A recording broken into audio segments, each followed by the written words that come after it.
It's probably not how you'd expect police officers to describe their working conditions.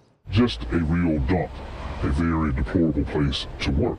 This Birmingham officer, who asked not to be identified, says the nearly 50-year-old West Precinct is literally falling apart.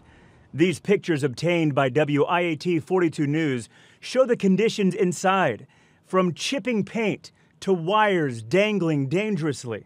The coldest days of the winter this year, we had no heat for 2 days. There are times in the summertime we may not have any air conditioning.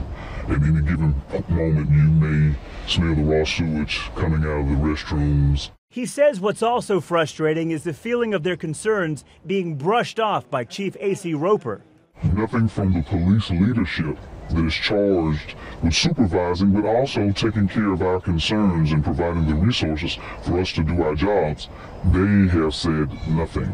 Absolutely false. Absolutely false. But Chief Roper says that's simply not true.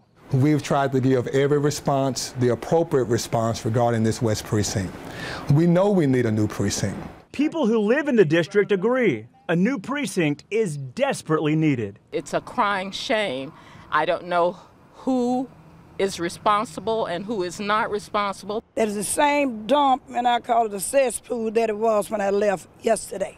This is the only glimmer of hope for West Precinct officers. A new West Precinct being built here in 5 Points West. But there's one major problem. This project began 4 years ago in 2010, and it's still not even halfway completed.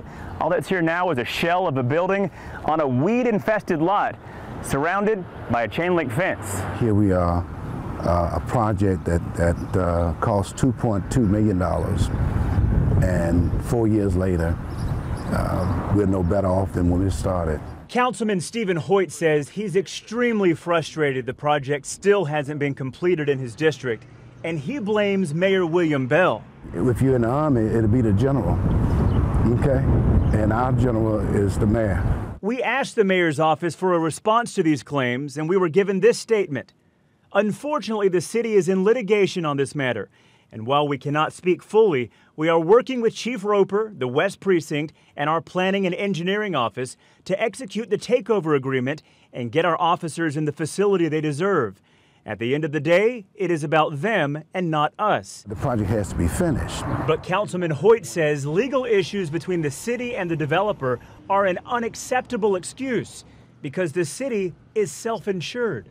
Reporting in Birmingham, Stephen Houck, WIAT 42 News, coverage you can count on.